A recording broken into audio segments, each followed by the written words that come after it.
I'm here with Andy Callender. Correct me if I'm wrong. Pioneer of British base jumping? I wouldn't say as a pioneer, but as around from the early days. Okay. What I'd probably call the golden age of base jumping. Our mutual friend Tracy, Spacey Tracy, told me that you were heavily involved in the beginning of base jumping, and it's something that really interests me. Base jumping. I started skydiving because I wanted a base jump. Yeah. And I got to the top of a building and it started raining, and that's the closest I've ever got. My mentor, he said, "No, we're not going to do it today," and I never got back. So it's it's still an itch I'd like to scratch, actually. But I've stopped skydiving. Yeah. Skydiving is a very, very important part of base jumping as far as the preparation goes. It's a bit like, you need to learn how to drive before you go and step into a Formula One car. Yeah. Okay, they're still cars, but they're also completely different beasts as well. And what skydiving does is help build up some of the survival skills to an instinctive level. So when you start base jumping, already there's quite a bit of instinctive cognitive responses there. Of course, with skydiving, you've got altitude, and altitude is safety. It gives you time. So you've got time to think about stuff, time to plan stuff and what have you.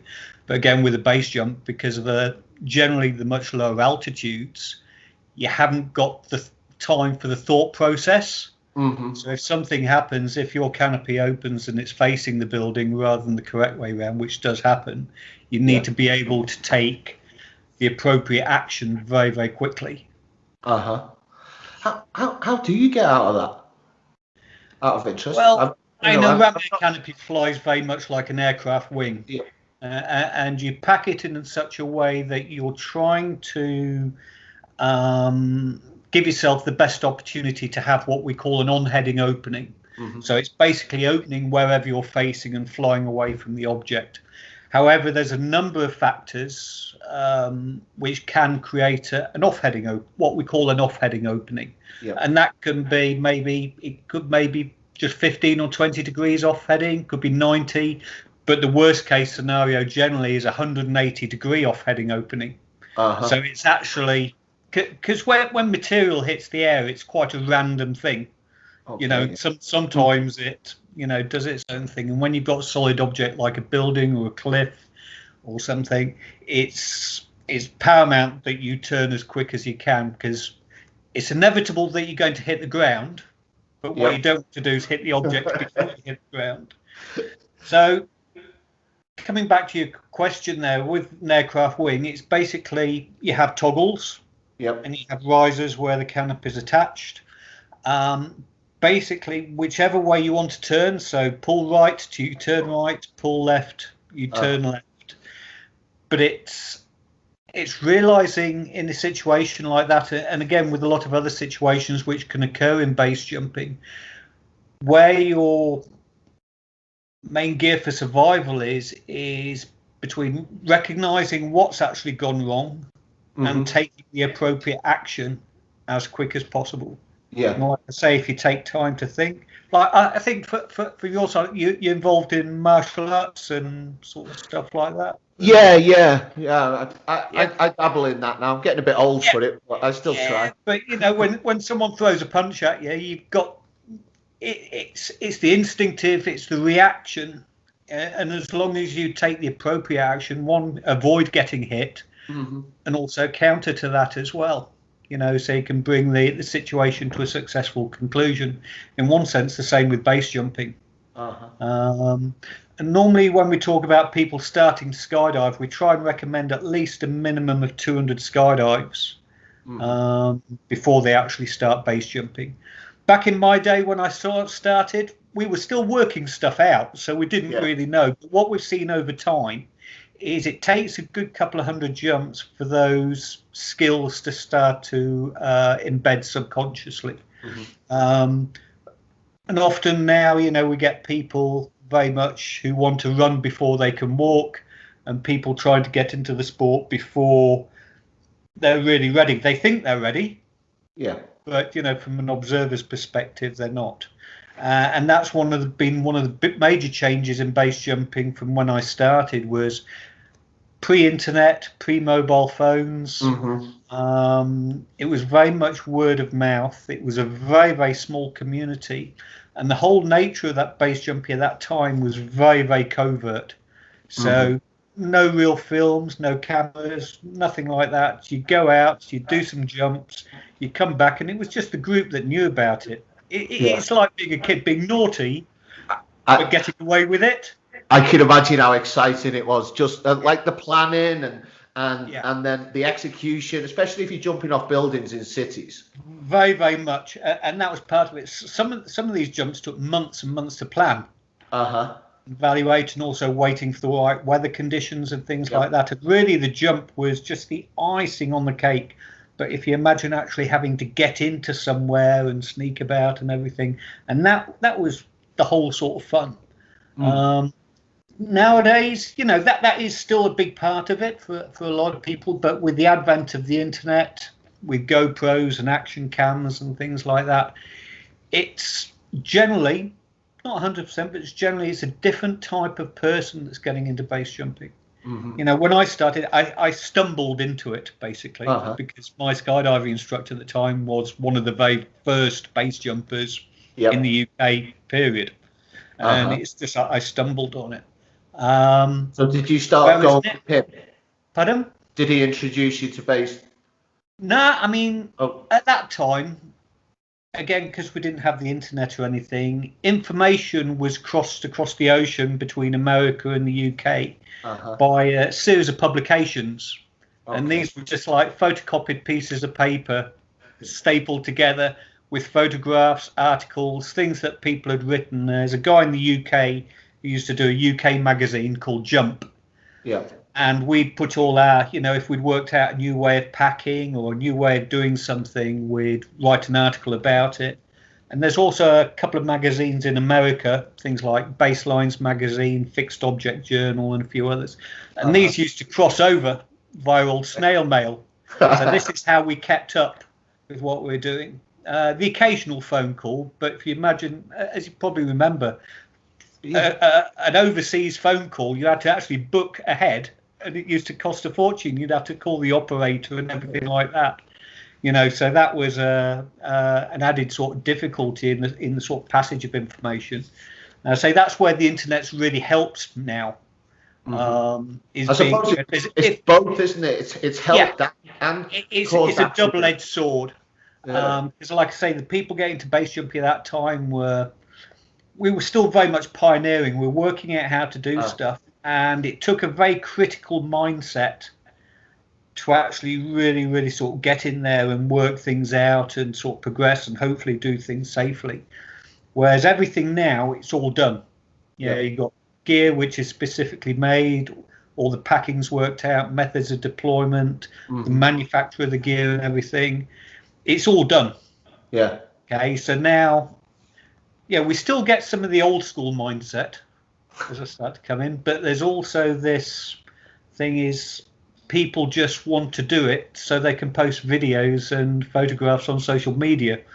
And that is their main motivation. I often wonder as if you completely eradicated social media, if the internet went down, how many people would still be doing it? I don't know. Probably not so many. Would so many people be going out to those expensive restaurants if they couldn't take photos of their food? I suppose it works the same, doesn't it? That's very, very true. I think personally, I'd still want to do it. It's the excitement that it's something I've said to other people is that feeling of the illusion of being close to death is so exciting to me, if you know what I mean. But when I feel like I'm closer to death, I haven't died yet, so I haven't been that close, obviously. But you know what I mean? It's like that feeling is like I was doing my license, and it all went wrong, and I'm wrapped up like this in my chute, that was super exciting to me because one, Yeah. I worked my way out of it, got down, landed, and everything, and it's just like, oh, you know that you can do it, and you know that you can get over those things. That's it. I mean, it's a very, very intense experience. I mean, people say base jumping is the most dangerous sport in the world. I would actually argue that point. In respect, look at high altitude mountaineering, Himalayas, things like that, cave diving, things like that have a higher mortality rate, but death occurs in those circumstances over a long period of time. Like in the mountains, it could be cerebral edema, pulmonary edema. You've got nature, avalanches, rock falls, things like that to consider. Whereas base jumping, if you do everything correctly and you assess the weather, the winds, your state of mind, your gear and everything like that, it's like a mathematical calculation. And if you get the calculation correct, then I'm a firm believer you can make a safe jump. But if you miss something out, okay, the consequences are immediate, and they're generally it's a life-changing injury or death if you get it. And what I try and do, because I teach it now, is try and teach that mindset. Try and teach people how to actually calculate everything that goes into the equation and bringing that equation up to a successful answer. And if it's not a successful answer, then walk away from the jump. Never be scared to walk away. That was one of the things someone said to me is one of the best things is if you walk away. If you know what I mean. If it doesn't feel right in your head, you shouldn't do it. You know it because, and it's the same like when riding a motorbike. If I don't feel right going into a bend, I'll really ease back on it because it's about feeling where sometimes you just through. Sometimes it's instinctive. Okay, you can feel something wrong, but sometimes it's almost like a gut feeling. What Spacey Tracy calls a third voice. So you got your intellectual side, you got the fear and everything going on. You've got these voices speaking to you, but then there's this third one that's just saying, "No, not today." That's the important thing to focus on, I should say. Correct me if I'm wrong. So for things like this, and it transfers to other sports, is when it doesn't feel right, everything's a bit tense, and when you tense, things don't work properly, do they? You might go off when you jump. You might be slightly off, so you could go off heading. I say you need to be relaxed. Your mindset needs to be relaxed, and that's only really going to happen from two sides. Is that because of your experience, your training, your diligence and everything like that, or on the other side, people who are either quite blasé or inexperienced and they don't understand where the dangers are. I think you can equate that to a lot of sports. Sometimes it's a lot of people will get away with stuff. And then suddenly it will bite them. And then there's the other side, it's the experience. An analogy often used in base jumping is you've got these two buckets when you start off with, and you've got a bucket full of luck on one side, and you've got an empty bucket of experience on the other side. And every time you jump, every time you learn something, you take something out of the luck bucket and put it into the experience bucket. And hopefully by the time your luck has run out, the experience bucket will be full. Got you. Yeah. So you teach people how to base jump now. What does that? So you said about 200 jumps. What else would they need to qualify to come and see you? And then how does that look and how does it work? Basically 200 jumps. Normally people contact me. We'll have a sort of a brief chat, and you can tell a lot about people quite quickly. Just over a few conversations or how they approach you. And I live in the former Yugoslavia at the moment, and we've got a really nice big bridge, which is quite close to me, which is one of the safest objects to actually start to learn off, in the respect that if you do have, like we were talking about earlier on, an off-heading opening, there's nothing really to hit. Okay, we've got a huge piece of land underneath, which is owned by a friend of mine. So there's no real legal issues or anything like that there. And then we'll spend a week here. We'll teach them how to pack, how to configure their equipment, how to inspect their equipment. Yep. And then we teach them a number of methods of deployment and also emergency procedures. Not just under canopy, but things like, if you're in base jumping for long enough, same as any extreme sport, you will witness accidents and injuries. But how to actually deal with those incidents, basic trauma care, how to stem extensive bleeding or deal with breaks, how to deal with the authorities and sort of stuff like that. We'll have a day where we deal with, I'll just show them a load of videos on carnage and all the really gnarly stuff that goes on in base jumping. It's one of the benefits of people wearing cameras now. We can, but again, these aren't there to actually necessarily scare people off, but they're there to, this is how, this is the incident, this is how to avoid it. Yeah. So again, it's a great sort of learning process, and also it gets people a lot more focused, because again, if everyone's doing well and happy and stuff like that, it's not necessarily the best thing in the world. Sometimes it needs just a little knockback. Right, this is the reality of what can happen. This is the reality of what you're actually getting into. Think about it. Now, I've never had anyone refuse to jump on a course once I've actually got here. Everyone's completed it, but some at the end of the course have said, that's it for me. Okay, I'm happy. I've ticked the bucket list off. I've done it within a relatively safe environment. Yeah, I'm off home now, and there's no problem. In fact, it's a big relief for me as well.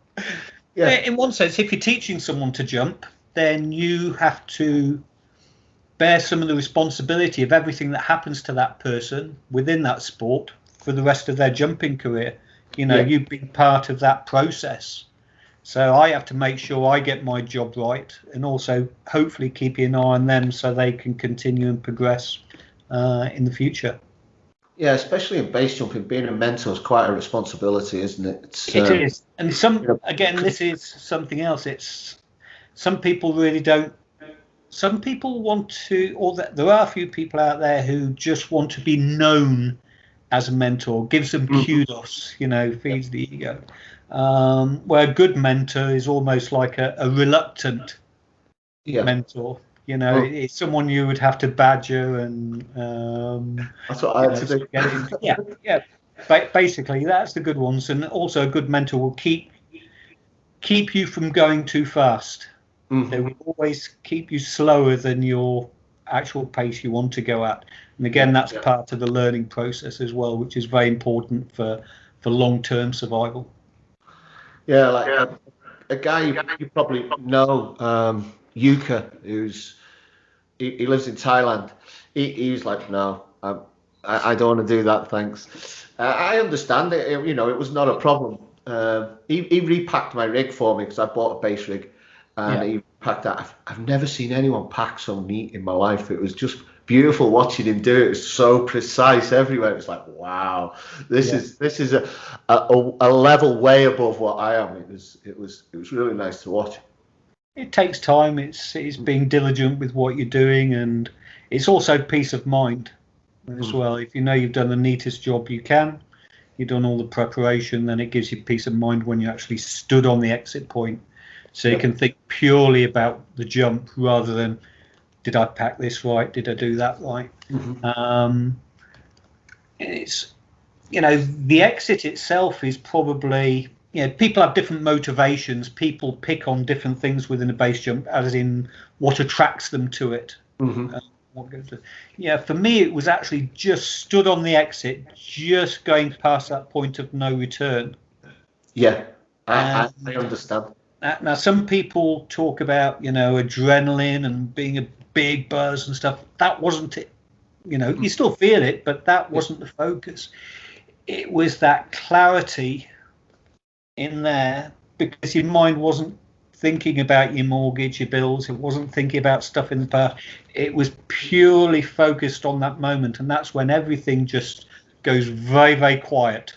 Okay, and it's such a peaceful moment. If you talk about from a Zen perspective, it is, I would say that is pure living in the moment in that sort of point there. And I think it is that subconsciously, it is that moment of life and death. That's why you're so sort of focused in it. Especially on the first one, I should imagine it's even more so, isn't it? That or doing a new jump or a low jump. Yeah, in a way, yes. But I'd say it's probably more second, third after that, because once the first one, you don't really know what to expect. And there's a lot actually racing through your head, and there's that anxiety of, what's actually going to happen next. You don't know the experience, so everything's quite heightened. To be honest with you, I remember from my first jump, I remember everything leading up to it.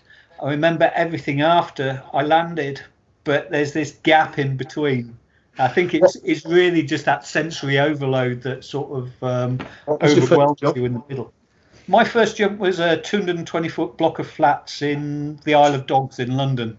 220 foot? Yeah. That's low, that. Yeah, there's me and a mate of mine. Yeah. With a skydiving rig? Yeah, I mean, it's modified. Oh, we pack in a completely different way, so it opens very quickly. What did you use, like a reserve chute? No, it's a ram air parachute. It's still a square parachute. Still a square parachute. Very old school one now. No, it was, because now for base jump, what is it? Is it 9 and 7? So it's been a long time since I've done any. Big 7-cell canopies. Yeah. But again, one of the differences in base jumping now is the gear is specifically made, and when we started off with modifying skydiving equipment back in the early 80s was you'd be skydiving at the weekend, then you decide to do a couple of base jumps during the week. You had to completely reconfigure the equipment ready for base jumping, so that was part of the skill set. Now, when I started base jumping the canopy that I'd already done 250 skydives on. But nowadays, skydiving equipment has evolved a lot, and it's safety through complexity. So you've got a main parachute, you've got a reserve parachute, reserve static line, automatic activating device, all this sort of stuff. Okay, on a skydiving rig to make it safer. In one sense, it stops idiots killing themselves. Okay, base jumping's gone completely the other way. It's gone to safety through simplicity. So we've got rid of everything. So there is only one parachute and the container that it's packed in, and a pilot chute, and that is it. And the simpler is to check. Simpler is to, even though the packing looks meticulous, it's actually quite simple in its actual mechanics. So as long as everything's configured correctly and packed correctly for the jump you're doing, you should always have a parachute above your head. And if you're putting at the correct sort of altitude. In the early days, again, a lot of accidents came through ignorance. We were still learning stuff. Still, an incident would then go, oh, wow, like, how do we stop this from happening again? And I'd say over the past 15, 20 years, no one has died or been seriously injured in the sport from doing anything new. So in the past, it was ignorance, which was killing people. But now it's stupidity. Because people repeating the same mistakes as we did back then. So in my sense, there's no reason why anyone should, or very, very little reason that I could find that anyone should be killed within the sport nowadays. Because like, people speak to me about skydiving, they're like, oh, it's dangerous. Like, not really. There's so much for both of those parachutes not to open. You've got to be so unlucky. It's got to be a real, real bad day. And even if you go unconscious now, it just opens, doesn't it? Yeah, I mean, you've got your automatic activating device. The only issue I have with skydiving stuff, it takes maintenance. It has to go and have its reserve repacked every 6 months or every year, things like that, and everything has to be configured correctly. So there's a lot of responsibility for other people to actually make that work. It's on your back. With base jumping equipment, it's maximum responsibility, maximum accountability. So if you screw up, and it's purely your own fault, no one else's. So let's go back to your first jump. Talk me through that, because that's low for a first jump, isn't it? Looking back at it now, yes. But like I say, we really didn't know any different. And if you think about in the UK at that time, there's probably only 10 or 12 jumpers in the UK who are active. Probably about 40 jumpers worldwide. Yeah, okay. So it's a really, really, really small community. And it wasn't a case of learning to base jump. Someone may show you a few things, but then you work it out for yourself. Yeah. Okay, so that must have been so much fun. Yeah. You know? And again, really, it's when I look back at it now, I'm thinking, Christ, we actually survived. Yeah. You know, so I think that we had a very, very big bucket of luck at that sort of time. You know, we knew some of the basics. Some of the initial issues have been ironed out by the real sort of pioneers of the sport. Because base jumping's been around for many, many years. People have been jumping off stuff, you know, since the beginning of the 20th century, or probably earlier than that, with a parachute. Sort of Chinese were using hang gliders off the Great Wall of China, you know, thousands of years ago. So people have taken to the air. As far as skydiving, I think the first jumps, which can be modernly termed as a canopy opening from an aircraft, was in the 1700s from the Montgolfier balloon in Paris. Okay. Another thing, if you're a bit of a history buff, is there was actually a Victorian female skydiver called Dolly Shepherd, who used to regularly do parachute displays from hot air balloons over Cheltenham and Gloucester. Wow. So parachuting itself's been around for a long time.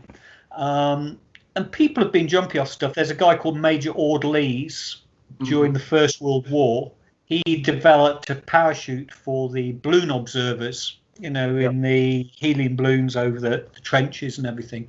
And he tested that off the Tower Bridge in London. That was about 1915, 1916. Wow. Statue of Liberty was done about the same time. There's a group of Austrians jumping in the Dolomites in the 1950s and stuff like that.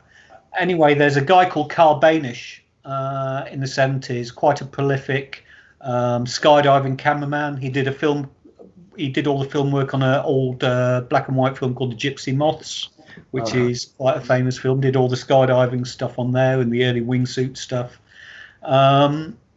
And he got into the static object skydiving. He says, well, why don't we actually define this as a sport? So they, you know, cut you a few corners with the conversation here, but basically they classified 4 objects. So building, antenna, span, as in a bridge, and earth, hence the acronym BASE.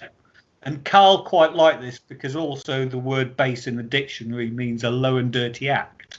So it sort of fitted. So he came up with these classifications, and if you do each of the objects, then you qualify for a number. And you can qualify for what's called your sort of base number. And that really started in the very late 1970s, early 80s. Okay. And then, you know, it just sort of grew from there. There's a few guys from the UK over in America when base jumping started. And then they brought it back over to the UK. In that time in America, they were jumping off things like El Capitan and, you know, 1,000-foot buildings, stuff like that. And a guy came back to the UK. He says, well, we haven't got anywhere this height. How do we actually work out? So we actually, from the UK perspective, we actually revolutionised the low base jumping, you know, the low stuff, you know, low and dirty. So it's, that's, and then it sort of continued from there. Wow. Yeah, because Tracy was telling me about how low people are jumping now. Oh, yeah. It's like, how does that open? You know, it's got to open so fast. Yeah, it's very lightweight material. You know, if you imagine going out, have your plastic bag in your hand, hold it by the handle, going along in your car at 20 miles an hour and stick it out the window, bang, it inflates. It sounds quite simplistic, but that's almost like the same principle. So once you've just got a bit of airspeed, then, you know, people quite often jump from 100 feet now, quite popular thing to do in the UK. The canopy is open within about 50 feet. Would that be with is it pilot chute assist? Where someone holds pilot chute assist or static line, yeah. Yeah. Oh, people do static lines quite a lot. So yeah. Static line takes the responsibility out of someone else's hands, and it's a mechanical system. Again, you could say it's a lot more reliable as well. The type of jumps that I like doing are quite low static line jumps, but very, very high in the mountains. Okay. If you go up into a place like Slovenia and Austria, you can go 10,000 feet up in a mountain, find a very small cliff, static line off it, and just have an amazing canopy ride down the mountain, 7,000 or 8,000 feet down to the valley bottom. Wow. Yeah, I've never really been into the wingsuiting or anything like that. That's never really sort of appealed to me. So how does a static line work? I understand that it just pulls a parachute out, but it's attached. Well, part of the system, you have this thing called a brake tie, which is a piece of cord, but it'll break at a specific poundage. And that's tied basically between your equipment and the actual object itself.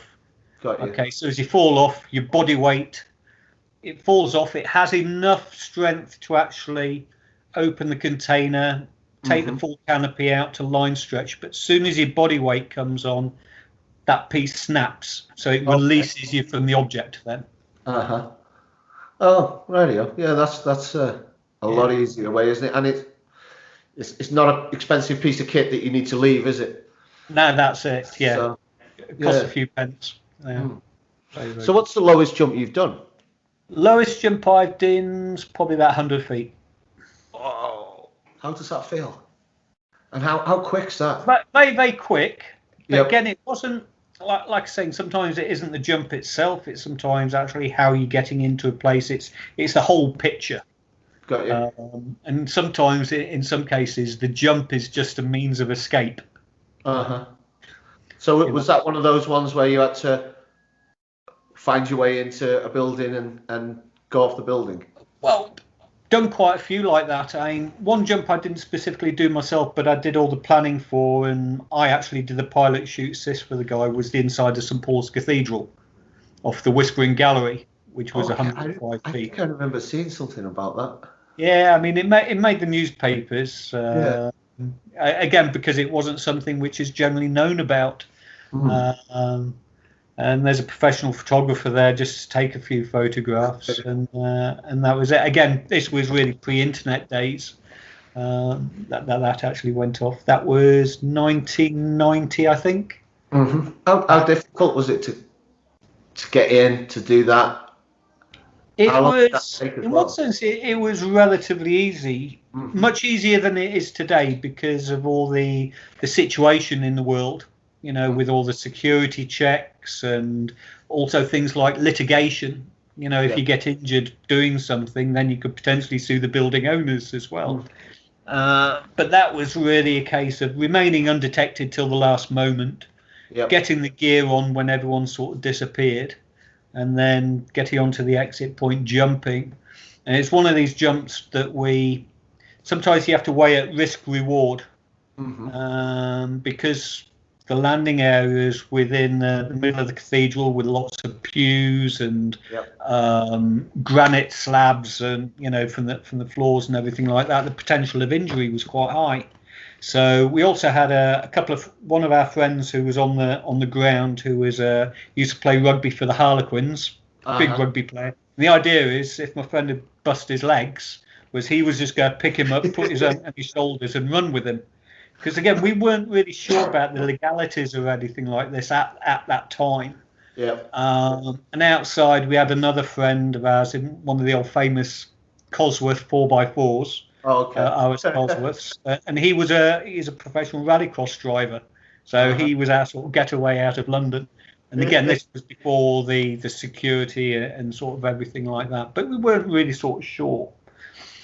And so basically got away with that. Landed okay, got away, and sort of escaped. Anyway, a good few months later, we're jumping Tower Bridge, and we got picked up by the river police. Okay. And when they were interviewing my friend, they're saying, because they were still working out what to charge us for, and I'll come back to that in a bit. So this is, are you the guy that jumped St Paul's Cathedral? And he says, no, it wasn't me. He says, well, what about these photographs then? And one of the tourists had got some really nice headshots of him when he was actually running out of the cathedral. And cut a long story short, they tried to press charges against him, and these were charges which were from the 1600s about vexing clergymen. It's beast out there. Anyway, the judge just laughed and he threw it out of court. Now, coming back to the legalities, in the UK, it's not actually illegal. As long as you do not damage anything. It's not legal. If you damage something, then it becomes criminal damage. But if access is gained, if the jump happens, there's no illegalities against base jumping whatsoever in the UK. Occasionally, you might get slapped with one of these public nuisance fines, which the police can do on the spot now. But that's potentially the worst that can happen. Whereas if you go to, say, America or some place in Australia, it could be a prison sentence. People spend 6 months. If you're because trespassing in the United here it's a civil offence in the UK. In America, on some sites, it's a felony, and people have gone to prison for months. 6-7 months in prison, had the gear confiscated, all sorts of stuff like that. It's something again I try and impress on my guys is always be aware of what environment you're actually jumping in, because it's not just the jump itself, but it can be the ramifications of getting caught or having an accident or something. All goes into the melting pot as far as the assessment goes. I didn't think it was illegal in America, because I've seen there's plenty of places you can do it in America, no problem at all. But sometimes national parks. There's a law against aerial delivery in the national parks. This is an old law which stems back from when they used to have there's a lot of poaching in the national parks, and the poachers used to get resupplied by air. Light aircraft would go over and someone would drop them a load of rations and water and stuff like that. So that's why aerial delivery in the national parks was originally banned, or as far as I know anyway. But now they actually use that law to prosecute base jumpers. If you're on, say, a building, then it can be a felony trespass, which again is a potential prison sentence there. And there are a few other countries around the world. Australia is quite like that as well. It seems a bit ironic because Australia is always seen as a wild, free country, but as far as the authority goes there, it's a different matter, I think. Yeah, and a lot of the laws they just took from the UK, didn't they? Because when I was cycling through Texas, I've seen signs everywhere: trespassing. It's like, why is there so many signs about trespassing? Is it a paranoia, or is it just something that's just happened that everyone thinks they need to do it? It's like, but I didn't realise the legal ramifications of it like that, because I know in the UK it's, unless you damage something, people don't press charges for trespassing. Trespass is purely, at the moment, there are sort of changes, I think, occurring in the law to make it actually a criminal offence. But as far as I know, at the moment, it's purely civil. And the way it works in the UK is, you could have the front door of your house open, and a complete stranger, there's nothing saying it's against the law for him to actually walk straight into your front door. It only becomes an offence if you ask him to leave and he doesn't. Got you. There's all these little intricacies, and a lot of our law goes back hundreds and hundreds of years. But I think trespass comes under sort of common law rather than criminal law. Because there's so many many rights away in the UK of going through people's lands that I suppose it was a bit different then, wasn't it? Like I'm in Colombia now, and there's no footpaths, so really through land and things. You've got to find your own way. There's a few places like that around here as well, which special routes. You know what I mean? Like, because I want to go walking right in the countryside, but there's not always easy places to go walking. It's a pain. It's only sometimes places like that. When I go down to Albania, sometimes it's always good to hook up with one of the local hunters or someone in the village. You know, just pay him a sort of few quid, then he can show you if you want to get up into the mountains and that, because there's no real. I mean, it's one thing I love about countries like this. It can be so wild. Yep. You know, there's no real tourist infrastructure. There's nothing. You walk into a village and you're the centre of attention sort of straight away. You know, people are wondering what you're doing, and you know, you go and sit at a coffee and they bring out all the best service for you, and you know, it's fantastic, and just seeing how the real people live over there. But you know, again, coming back to a country like that, you know, it's always a good idea to take a few hunters out with you. One, it helps with the local village economy or whatever, and it doesn't really sort of cost a lot. But with the volume of bears and other wild creatures out here, it does actually pay dividends to have a few people by your side. And also there's the human element, because again, there's a lot of drug smuggling, people trafficking, all that sort of stuff, kidnappings and what have you goes around. So it's nice to sort of keep your eyes wide open. Yeah. So what took you over there then?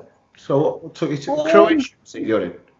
Yeah, well, I move around all over the sort of former Yugoslavia. Generally sort of based in Croatia, but I move around a lot. But I've been out to the UK for maybe 10 or 12. 2011, I think, I actually moved over this way, and that was just a result of having a chat with someone on a drop zone, having a glass of wine, talking about pipe dreams. And I've been teaching courses down here for a while anyway. I've just fallen in love with this part of the world, the climate, the food, the people. I was just chatting away, and my friend says, "Oh, funnily enough, I've got a friend who's got a house in Slovenia. Needs a bit of work doing to it. But maybe if you know, help out with the work and keep an eye on the workmen, then maybe you can have a peppercorn rent whilst you're there." So that was it. You know, that was the following month I was actually sort of down there, and you know, I've lived in a few places, Austria, France, and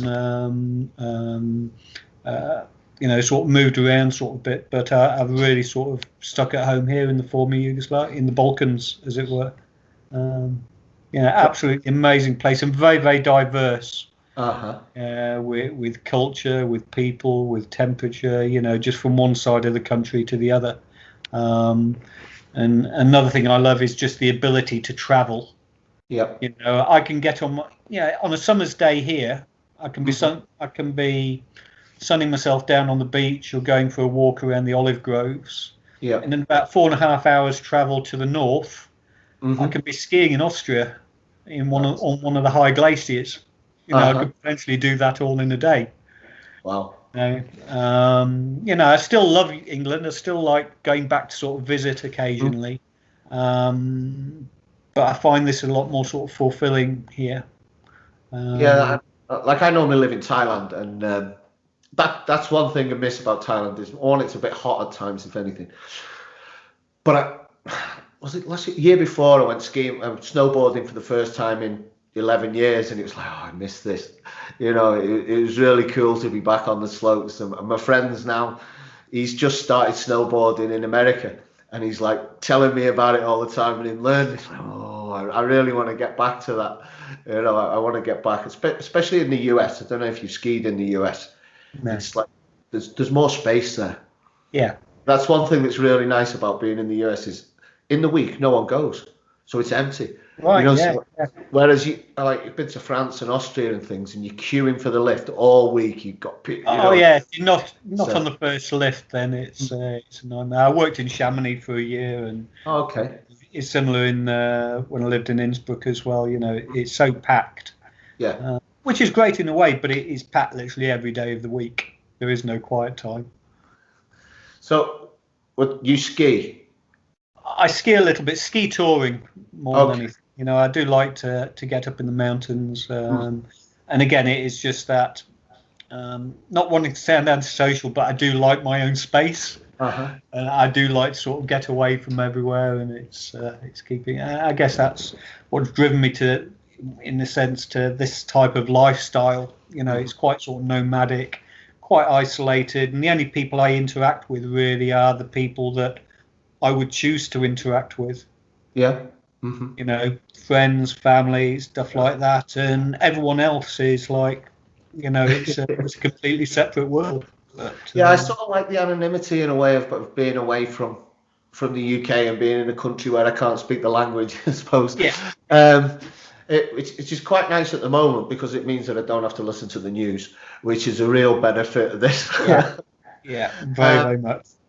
You know, because I go down that rabbit hole and it's not good.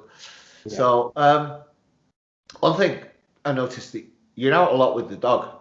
Yeah. That is a beautiful. It's a male dog, yeah. Is it? Yeah, it's wolf dog. So yeah, half German Shepherd. Oh, come. Oh, he's coming in. Come here. Oh, he's a handsome boy. Yeah. Yeah, he's my sort of travelling companion. He's just hogging the camera at the moment. There we go. Good boy. Yeah. So you do a lot of photography, which I'm sort of trying to get into at the moment. Yeah. And I notice you always, and it's like that detail of f-stop, the aperture, and all the things that you put in. I'm like looking at it, it's like, and that's an amazing photo. You take some amazing photos of him. How did you get into photography? I actually, my initial foundations of photography they come from my military days. From my time in various places, taking photographs of people doing what they shouldn't be doing and associating. So, but a lot of that photography was very old manual photography. It was big with big long range lenses and stuff like that. But at that point, we were also developing all our own black and white film. Okay. I actually just got a passion from photography out of doing that as part of the work that I was doing. And nowadays, I still use old vintage lenses, but with a modern digital camera because that gives you convenience. Yeah, I just thought I could have a darkroom set up. You know, I'd still love to do that side, but I just like it. So it's still keeping the old skill sets with the f-stops, with the manual focus and everything like that, but I get instant results. But what you have to remember is, for one good photograph, I've probably taken about 500 bad ones. But I can afford to do it because I don't have to buy all the film and everything now. I can just delete the SD card. But it gives me... I love to get out. I see a moment and then, wow, that's nice. Then I'll take a photograph out of it. You know, if I see Argo doing something, you know, he's my main subject at the moment because of the lockdowns and everything like that. So I haven't really been able to get around but it's, I mean, it's quite a sense of achievement when you do get that really, really nice shot, the composition, the quality, and also capturing that moment in time. Yeah. You know, personally, I've always preferred still photography rather than video, even with the base jumping and stuff like that now. I will only take actually still photographs. You know, other people take videos of the students, but I take the stills because I think for me, when I actually look through a photo album or something and I can look at a photograph and that will spark off so many memories and emotions and a connection with that moment. Whereas if I'm watching a video of something which happened over time, for some reason, it doesn't have the same sort of cognitive effect on me. Yeah. You know, I can get a lot more emotionally engaged with a photograph than I can with, say, a video of something happening. Yeah, I was taking videos from a cycling trip and things, and I'm starting to try and learn about videos, but I don't go back and watch them. Whereas I will on my phone or things, I'll flick through the photos every so often. Yeah. So I have to look at those, and it's like, oh yeah, and especially now because there's loads from, and I'm like, oh yeah, I forgot about that. Oh, is that them? Yeah. Okay. Yeah. I know. I'm not up to that level yet. And you know, it's I'm starting to practice taking photos in manual mode. I've just bought a DSLR, and I want to learn to do that so I can make short documentaries. Really, is what I'd like to get into. Nice. Yeah. But there's a steep learning curve for me. It's like, oh, okay, there's a lot more to this than I thought. Just getting out and practicing and just, after a while, again, it's coming back to what we're talking about base jumping, practicing the skills. And after a while, things will just become instinctive. You'll be able to see it, set the f-stop, set the shutter speed, and bang, there you go. Yeah, and I've just done what you were talking about now. Is I've just bought one vintage lens, a Helios 52, is it? Oh yes. 44-2 50 Yeah. 54, is it? Because it gives you this some effect or something. I was seeing some people saying about it. It's like a 1980s Russian lens, and then I bought a 50mm, so I can take those sort of different types of pictures, because I think that's better for the video. Yeah. So yeah, just trying to get into that and work all that out. It's like I've just been doing things like, oh my, that's awful. I think it's one of the great things. Yeah, living life like we do is, one says, it does give you the opportunity to pick up and learn new stuff. You know, it's I'll see something that grips me. Like I gripped the base jumping years ago, the skydiving, gripped in the sort of photography, but these have actually all come along with me as well. And it's almost like I'm looking for almost the next thing, not to replace anything, but just to add it. And I almost feel that the older I get is the busier I'm getting, but I'm filling my time in with things which are productive for myself. You know, I don't have a 9-to-5 job or anything like that, so that's given me so many opportunities. You know, don't get me wrong, it's like you know, sometimes I think, do I eat today or does the dog eat? You know, it can get to those sort of moments, because you know, with the business I'm in, it can be quite unpredictable. So it isn't all roses as such, but it's that sort of stuff. But I actually find much less stressful than, say, dealing with a 9-to-5 job, having all the bills, having all the mortgage, the obligations of social contact and sort of stuff like that. I understand. I think a lot of people feel that as well, but they don't know that there's an alternative. One of the things of doing this podcast was to show that people who are living lives that they want to live, which aren't 9-to-5, mortgage, marriage, house, 2 weeks holiday, you know, and all those things that we're told to do. Really. I think it comes down to the individual's nature. I think some people can actually be very, very happy and very, very content in that, because almost like it's a structure that's been given to them. And then another type of mindset's going to feel very, very restless and very, very stressed within that environment. And I remember back, you know, this is prior to me just sort of moving out here. One from issues of past-sort PTSD, issues relationship going pear-shaped, things like that. It got to the point, well, like, what's creating stress in my life? And I did have a well-paid job and everything like that. I had a house, had a mortgage and everything. And when I sat down and thought about it, the house, everything I got rid of within 2 weeks. And I started living on a drop zone as a DZ bum. You know, just sweeping up around the packing hall, helping out and everything. And two things happened straight away. Is one, the actual stress, the amount of stress relief. I started living in an old converted horse box. Wow. Okay, which was, you know, a bit of a change from the sort of house.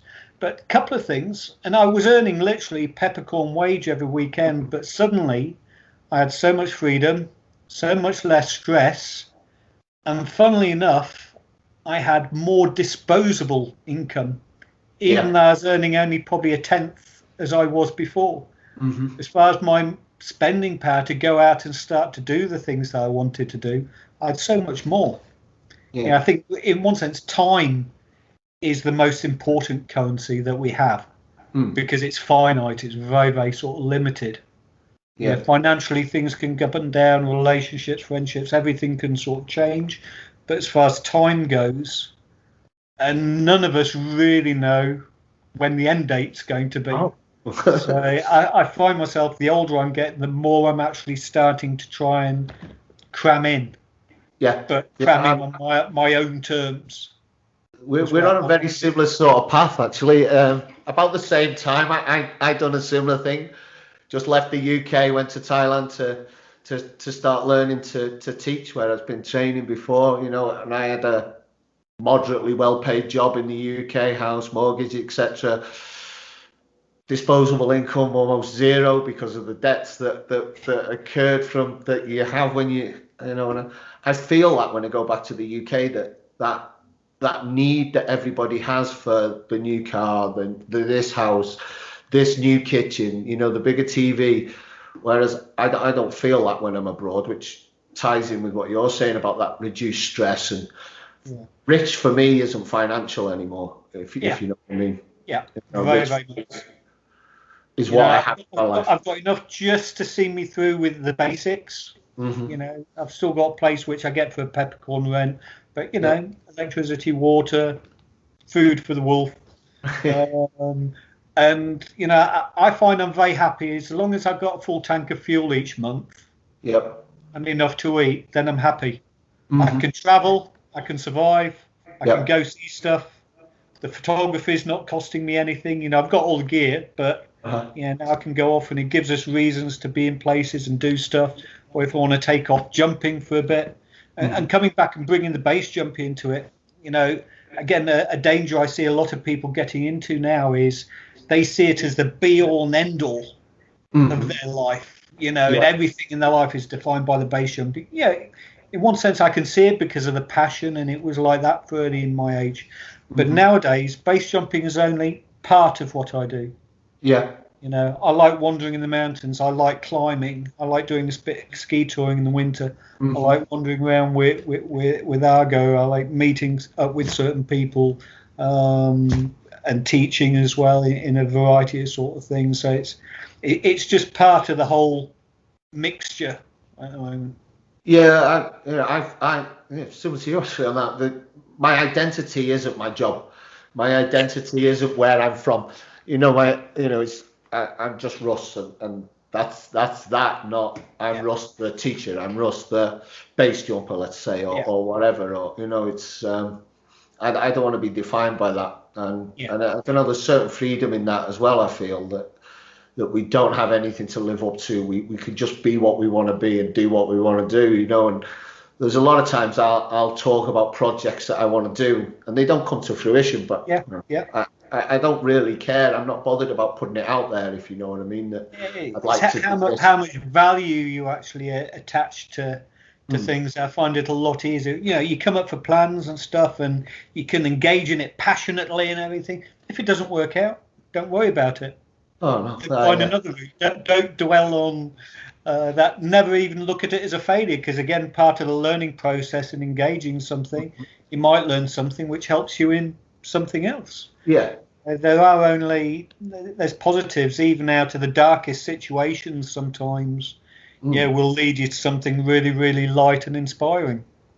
Yeah, that's a great point. I've had quite a few dark moments in my life. You know what I mean? And when you come out of that, I suppose it's like the phoenix from the ashes, isn't it? You know what I mean? So when you come out of that, the world is so much more beautiful, and you feel so much freer. Like when I've lost everything and I've got nothing, I feel the freest. Which is weird, isn't it?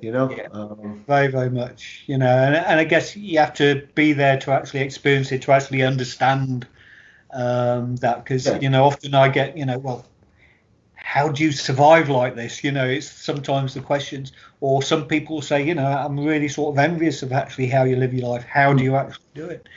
So there's a number of different reactions from different personalities and different sort of archetypes, which I find quite interesting, because I quite like studying people and sort of conversations and stuff like that, and also finding out from people, right, what makes you tick? Where have you got to? What point are you in your life? How did you actually get here and stuff like that? And sometimes by looking at other people, I also learn a lot about myself as well. Yeah, I don't know how many people do those things. I do a lot of that stuff, you know what I mean? And sometimes I wonder, would life be easier if I didn't? If I could just... Sometimes I think complete ignorance would be bliss. Yeah, would it be easier? Because I question so much stuff, you know what I mean? It's like... it's the old Matrix. It's the Matrix analogy, isn't it? The red pill, blue pill sort of thing, it's... I know, I wonder what it's like to live in that world where you don't ask the questions all the time. You know what I mean? You just Get on take and do everything it. at face value. Yeah, and the way I think about it, there's people doing that. There's nothing wrong with it. Either No. that's just the way they've actually chosen. That's part of Mm. their life. I think the thing is as long as you're happy, as long as you're moving forwards, Yep. then that's how I would actually define success. Yeah. You know, in your happiness at your point of time in life. You know, it's not about the car, the mortgage, the house, or status within society. You know, those things sort of, or within in a culture, it doesn't mean anything. You know, if you're actually happy in your own mind, then, you know, fantastic. Yeah. For me, I want to be able to look back on my life and go, yeah, it was all right. I've done a few things. I've done a Yeah, few I had a good stupid ride. things. Yeah, I've done more than most people. I had a good time. Yeah, And that's what I want to be able to do. Not like look back and go, yeah, I've got a lot in the bank. yeah. Not Or something. I wish I'd have done this, or I wish I'd have done that.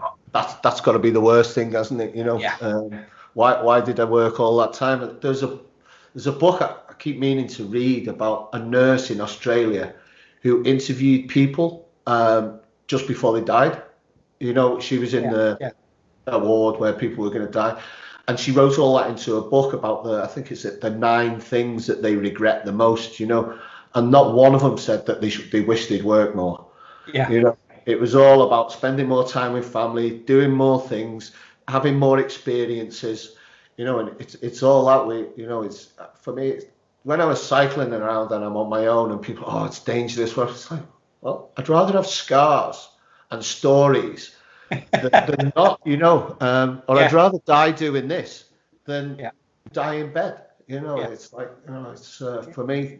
Some That's people will see that as a death wish, but it's living. And again, this perception of what's dangerous and where the actual risks are. yeah, You know, coming back to the jumping side of things, people say, "Oh, wow, that's dangerous." It says, well, we do. The danger is the height. The risk is actually falling off with nothing. So we've actually mitigated the risk by wearing the parachute. Now, when you're driving along a road, okay, and you're driving one way at 60 mile an hour, and another metal box is driving at 60 mile an hour towards you, and yeah, you're passing within half a meter of each other, because you're doing it all the time, yeah. Hmm. that doesn't figure as something sort of dangerous. But what I think is the danger and the risk is far greater in a Yeah. situation like that than taking a calculated risk, say jumping off a building or climbing a mountain or something like that. Where we live in an environment where people have been so desensitized to the real risks in life, Yeah. like stuff like that, but also working from that, also 9 to 5 job, 6 days a week in an office to produce something for someone else. Where, imagine we're human beings. We're the only animal on Earth which has this concept of work. Yeah. You go to see, I mean, some of the indigenous cultures, I think, have still got it right, because their work is survival. Yeah. It's supplying food, shelter, well-being, travel, stuff like that to Mhm. the community. You see it Yeah. in South America, Central America, some of the Aboriginal communities, things like that. They've still got it. Mhm. Whereas it's the human beings now have moved away from that, or what I call human doings have moved away Yeah. from that. And there's just this whole concept of work, and I need to work so I can afford this, and so I can do this and do that. But if you think about it, it's completely unnatural. Yeah. The line that was the best one for me was from the Thunderbolt Kid by Bill Bryson, where he said, when he was growing up, his parents worked harder to buy the next labor-saving device. It's like these, and it's true, isn't it? You know what I mean? I'm Yeah, gonna do some overtime so I can buy a dishwasher. yeah, Why don't you just wash the dishes and chat? You know what I mean? It's like, yeah. and that's the insanity of it. We feel we need to have these things, whereas and conversation goes, Yeah, it's crazy. it's unfortunately how people are educated now, become part of the system. to support the rest of the system. But that's why we're probably seen as a bit strange, especially when you step outside of that norm. Yeah. Most people, I wish I could do that. Well, you can. That is it. Yeah. Are you willing to sacrifice certain things for it? It's like my life could be quite lonely at times because it is. I move around a lot and I do my work is. I'm not always staying in long periods of time in places, and there's not many other expats there. So I don't speak Chinese or whatever. So the margins for making friends is very small because you've only got a small amount of people to do it for, and I don't know. Expat teachers are always a bit weird, and myself included. So you could be lonely at times. You know what I mean? Yeah. But everyone sees my Facebook and Instagram, which is me going all over the world, and it's like, oh, it's amazing. I don't know, and I have to tell the students that, well, you have to pay somewhere. Yeah. Whatever you do, you always have to pay somewhere. There's always a price to pay. Yeah. But I think we're in similar like minds. We're quite prepared to pay the price for the type of life that we live. I can't see it any other way at the moment for myself. Like I understand that. I would say I'm alone a lot of the time, but I don't really feel lonely. Mm-hmm. It's probably because I've got a wolf with me all the time, but he's great. You've been with me 24/7 for the last 6 years, and literally the longest we've been separated in that time is probably 4 hours when I had to go to a meeting. That's it. So does he come with you when you jump? Well, he comes along to the DZ and stuff like that. And again, I'm in the middle of 400 acres of farmland here, which is all owned by my friend. So he's very rarely on the lead. We've got plenty of wild game. A lot of the fruit and vegetables we eat are all locally farmed. There's hunting season over the winter for wild boar and deer. So it's really, really good. So you hunt as well? Yeah, a little bit, yeah. Mm-hmm. So what boar? There's wild boar, there's red deer, and there's roe deer. Okay. Rabbits.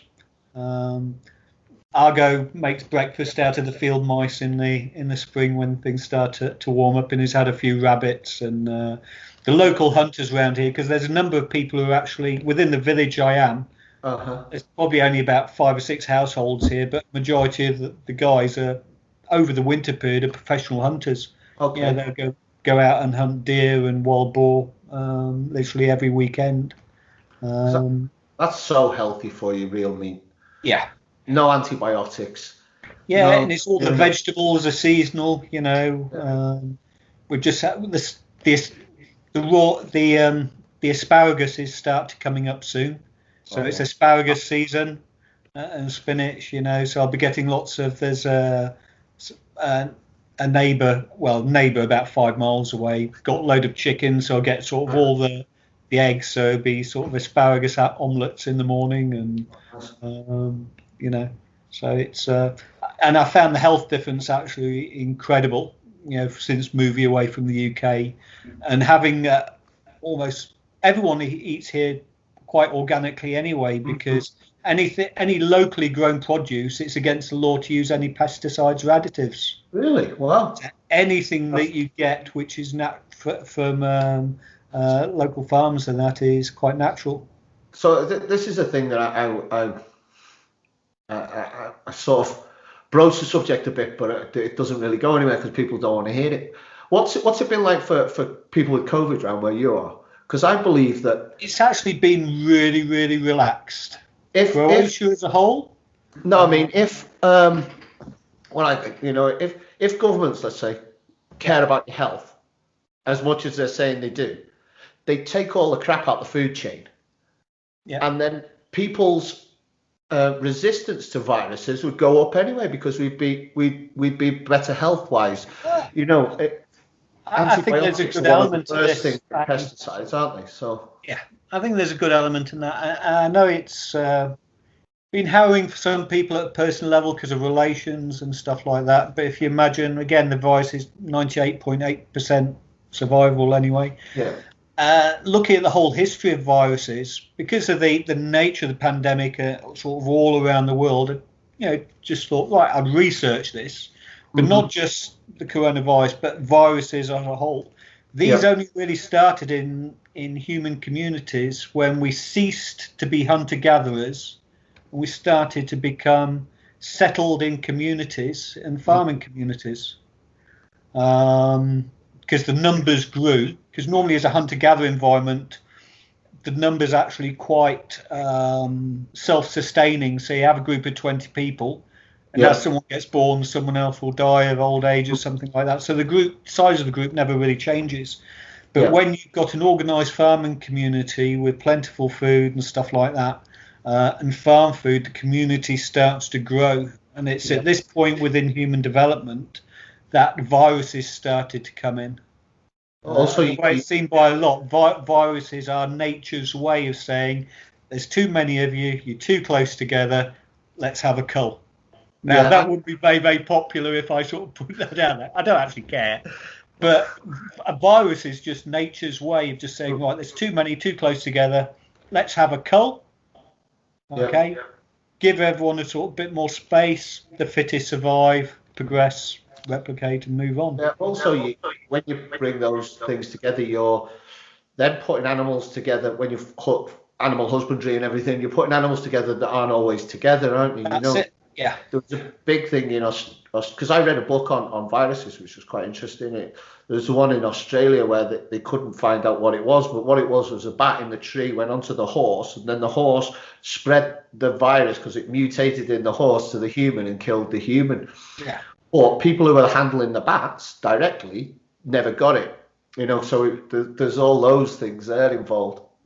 I personally believe this was built, people have called me conspiracy. I have no idea. I've speculated all different sort of scenarios, but at the end of the day, in one sense, it's here. There's nothing we can do about it. Unfortunately, we live in environments where there has to be an element of being subservient to the authorities. I would say I'm very lucky where I am because apart from restrictions at the border crossing points, people have just been getting on with life at normal. And what I see now is there's no vaccination plan taking effect at the moment where I am. But the numbers have dropped significantly. Got you. I mean, from a few thousand a day to 50 or 60 a day. The numbers literally over the last sort of 3 weeks have just gone. Okay. So I think, the virus just dies out. So we've got this whole vaccination program at the moment, but is it really needed? I think it's going to be the same as the flu. Not as in the level of things, but seasonal. And if it mutates, like the flu mutates, doesn't it? There's X amount of things anyway, and people think, got all these new mutations at the moment. So that's what happens with the normal flu anyway, and they just tweak the vaccine each year for the old people who are just having their thing. We've got MERS, we've got SARS, we've got regular flu, and this is just another little one to add to the list. And if you think about it, I think World Health Organization stated a while ago that out of all the people that have COVID-19 on the death certificate, only 6% of those have actually died from the disease itself. Everything else is from health-related issues. So in one sense, and again, it won't be popular for some viewers saying this, but the virus is doing its job. That's what a virus does. I put a post out a while ago, tongue-in-cheek, the way it's being handled is survival of the fattest. It's because it's locking all the healthy people up, wrecking their lives and their chance of earning money to protect a very small amount of the population. It's ruining healthy people's lives to protect unhealthy people. Is what I see. Again, there are some countries that embrace that. You look at Sweden, Japan, they've taken a completely different philosophy on actually how to handle this, and their economies haven't suffered. No. And they haven't had an increased death rate. It's been the same as everywhere else. But people love fear. That is the thing, though, isn't it? There's so much fear. That's why I don't like watching the news, because it's just bad. you know, and people love it, don't they? I don't understand why. And see, modern mainstream media there's a lot of gaslighting by the media and by politicians of the day, and I guess it's one of the advantages of the way we live our lives. You can actually, you know, without sounding elitist or anything like that, it gives you a very different perspective. You're actually outside of the goldfish bowl now. Yeah. And you're looking and see what actually goes on and where the cogs are turning and stuff, and it's actually quite scary sometimes. You think, well, I was actually part of that once. Yeah, the other thing is that you notice when you're living abroad, you notice how much the news lies or manipulates it to the public that's there. Like my friend, he was saying when Chernobyl happened, he was living in France and he'd watched the British news and the French news. So the French were saying the cloud was missing France and going over Britain. The British were saying the cloud's missing Britain and going over France. Yeah. You know what I mean? And things like that. And like my mum goes, oh, the Russians. And I'm like, well, but do you think they're any worse than the Americans?